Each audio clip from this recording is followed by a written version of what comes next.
ముఖ్య అనుచరులకు పార్టీ మార్పు సంకేతాలిచ్చారు పిఠాపురం ఎమ్మెల్యే పెండం దొరబాబు. ఇక హైదరాబాద్ వెళ్లిన పెండం దొరబాబు జనసేన నేతలతో టచ్లోకి వెళ్లారు. 100% పోటీ చేస్తామని, ఎన్నికలకు సిద్ధంగా ఉండాలని క్యాడర్కు సూచన ఇచ్చారు. వారు వద్దనుకున్నప్పుడు మన పని మనం చేసుకోవడమేనని బెటర్ అని క్లారిటీ ఇచ్చారు. ఇక ఇన్ఛార్జిగా వేరొకరిని ప్రకటించిన తర్వాతే పార్టీకి శాసనసభ సభ్యత్వానికి రాజీనామా చేసే అవకాశం ఉంది. దీనిపై మరింత సమాచారాన్ని మా ప్రతినిధి సాయి సుధీర్ అందిస్తారు. Pithapuram YCP MLA Pendem Dorababu party మార్పు అనేది దాదాపు ఖాయమైపోయింది. ప్రస్తుతం ఆయన వైసీపీ పిఠాపురం ఎమ్మెల్యేగా ఉన్నారు.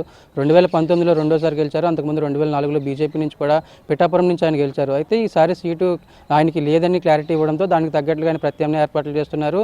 దానికి తగ్గట్లుగానే ఆయన ప్రస్తుతం హైదరాబాద్లో ఉన్నారు. జనసేన నేతలతో మంత్రాలు చెప్తున్నట్లుగా కూడా మనకు ప్రాథమికంగా సమాచారం ఉంది. దీనికి తగ్గట్లుగా అంటే వచ్చే ఎన్నికల్లో ఖచ్చితంగా పిఠాపురం నుంచి ఆయన ఎన్నికల బరిలో ఉండేలాగా మొత్తం ఈ గ్రౌండ్ వర్క్ అంతా చేస్తున్నట్లుగా కూడా తెలుస్తుంది. ఆయన అల్లుడు ప్రస్తుతం కర్ణాటక కాంగ్రెస్లో ఉన్నారు. ఆయన ద్వారా కూడా ఈ మొత్తం ఏదైతే ప్రస్తుతానికి పిఠాపురం జనసేన సీటు నుంచి పోటీ చేసేలాగా దానికి తగ్గట్లుగా గ్రౌండ్ వర్క్ చేస్తున్నట్లుగా తెలుస్తుంది. ఇండికేషన్స్ కూడా ఇస్తున్నారు అనుచరులకి. నిన్న పిఠాపురంలో జగన్ బర్త్డే వేడుకల్లో పాల్గొని ఆయన వెంటనే హైదరాబాద్ వెళ్ళిపోయారు.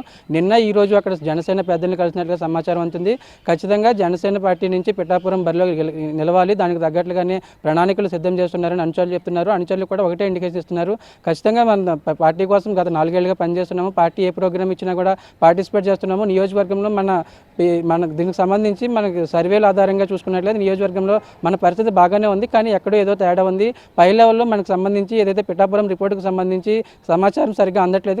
కాబట్టి ఈ వచ్చే ఎన్నికల్లో 2024 సార్వత్రిక ఎన్నికల్లో పిఠాపురం నుంచి జనసేన అభ్యర్థిగా పోటీ చేయడానికి తగ్గట్టుగా గ్రౌండ్ వర్క్ చేస్తున్నట్లు కూడా అనుచరులు చెప్తున్నారు. 100% తాను బరిలో ఉంటాను, యాక్టివ్ పాలిటిక్స్లోనే ఉంటాను. గత 2004లో తొలిసారి బీజేపీ నుంచి ఎమ్మెల్యే గెలిచారు. 2014లో దాదాపు 50,000 పైగా మెజార్టీతో ఆయన ఓడిపోయినప్పుడు కూడా ఈసారి 2024లో ఖచ్చితంగా బరిలో ఉంటాను అని కూడా అనుచరులు చెప్తున్నారు. దానికి తగ్గట్లుగా ఏదైతే పార్టీ అధిష్టానం ఇప్పటికో క్లియర్ ఇచ్చింది, జిల్లాకు సంబంధించి కాకినాడ జిల్లాకు సంబంధించి పిఠాపురం, ప్రతిపాడు, అదేవిధంగా జగ్గంపేట ఈ 3 సీట్లు ఖచ్చితంగా మార్చాలి. ప్రత్యామ్నాయ అభ్యర్థులు కూడా చెప్పిన సిచ్యువేషన్ సీఎం జగన్తో మాట్లాడారు. పార్టీ ఉభయ గోదావరి జిల్లా రీజనల్ కోఆర్డినేటర్ కూడా మిథున్ రెడ్డితో మాట్లాడారు. కానీ వాళ్ళు ఎక్కడ టర్న్ అయ్యే పరిస్థితి లేదు. ఆల్రెడీ ఒక డెసిషన్ అనేది తీసుకున్నారు. పిఠాపురం సంబంధించి కాకినాడ సిట్టింగ్ ఎంపీగా ఉన్న వంగ గీతకు ఇక్కడి నుంచి పోటీ చేసే అవకాశం కల్పించినట్లుగా ప్రాథమికంగా సమాచారం అందింది.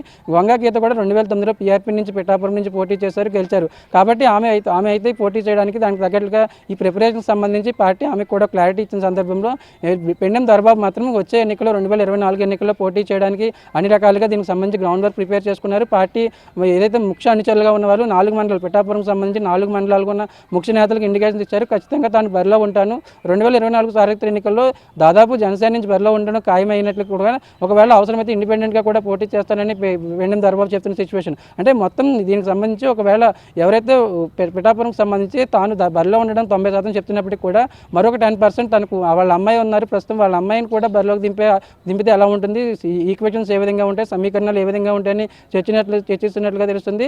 దాదాపు పిఠాపురం ఎమ్మెల్యేగా సిట్టింగ్ ఎమ్మెల్యేగా Pendem Dorababu YCP good bye చెప్పడం దాదాపు ఖాయమైపోయింది. దానికి తగ్గట్టుగా ప్రత్యామ్నాయ ఏర్పాట్లు చేసుకుంటున్నారు.